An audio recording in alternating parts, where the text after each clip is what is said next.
Baro has reappeared on PC. He's on the Chronai relay, which is Saturn. On Xbox One, it's the Leonov relay on Europa. On PlayStation 4, it's the Larunda relay on Mercury. And on the Switch, it's the Koopa relay in Eris. So let's see what he has on PC to begin with.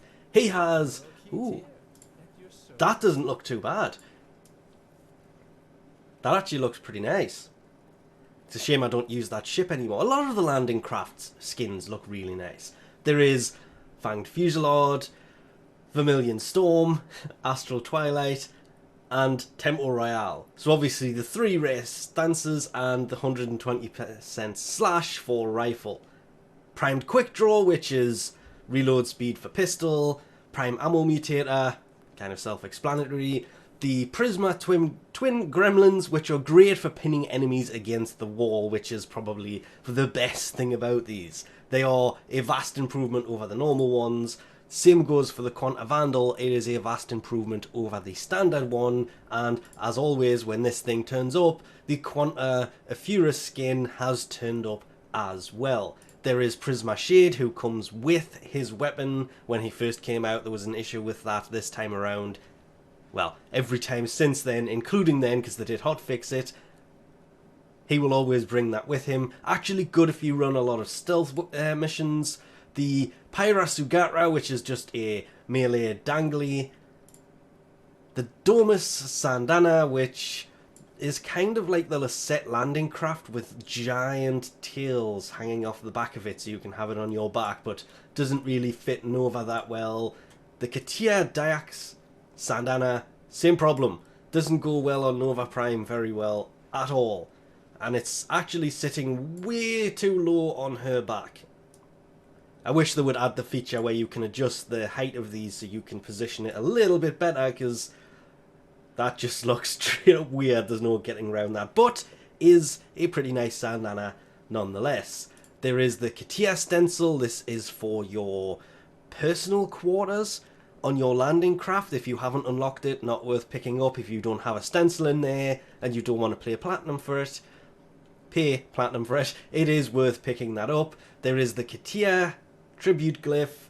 The rug has returned, and this time you can actually get a better look at it, because last time it was just kind of a very weird image. I didn't bother picking this up. I probably should, but I do not have any more space in my landing craft to place any more decorations. I need to go completely savage and rip most of that stuff out. The kavat sentinel mask. Yep, thought as much. The kavat sentinel wings. Obviously these bits hanging off the top of my sentinel. I always pronounce the name wrong, so just ignoring it. And the tail. The tail on this I've always liked. I've just never picked it up. And I think I may do that this time round. There is, yep, every time. Depending what your operator is wearing, sometimes you can see these, sometimes you can't, but he should be casting the image of the katia symbol from his forehead, which is basically what that does. There is the 10 katia sentinel fire. Where'd sentinel come from?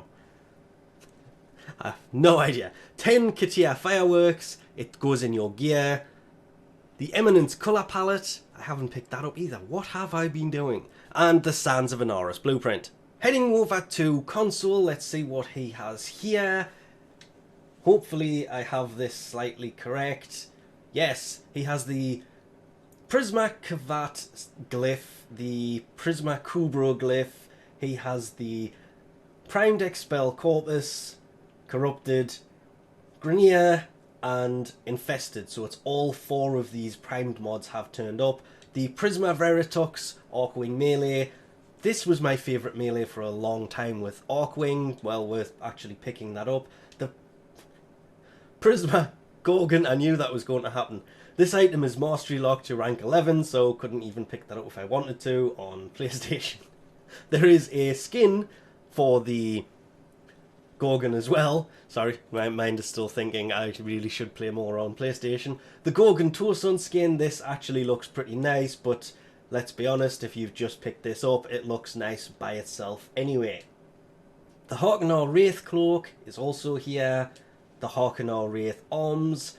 I like the right arm, the left one It depends what frame you actually put these on, and the chest plate that matches it. Which, I still kind of like the look of this thing. I've never not really liked the look of it. And ending the set with the Harkonnen Wraith legs. Every time I see these, they grow on me a little bit more, but honestly, they just look like that thing that happens in the first mission that you get from this game, without too many spoilers. If you're watching this, you probably played it anyway, but it's the thing that Vor puts on you, and yeah. There is the Scimitar Prisma skin, so we have the one on PC, and we also have one on console. The one on PC is new, console, yeah, I still think I prefer that over the one the PC has got. The Prisma glyph is here. The Prisma arrows just goes on your arrow like a normal skin for bows.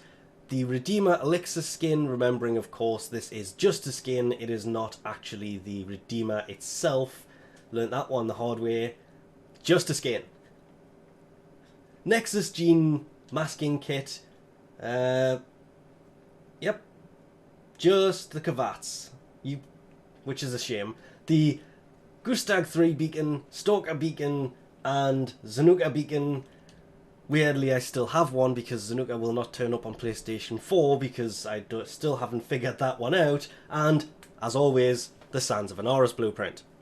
I take it back, I couldn't really decide between the Scimitar Cydonia skin and the other one. If I still use this landing craft, I would be tempted on this because the different colouring options could make it look really nice, but if he has brought something on PC or on console that you want, you have until Sunday to get in here and pick them up. He will leave early on Sunday, so you have the rest of Friday and all of Saturday to get in here and pick them up. If you can't, there's no need to panic.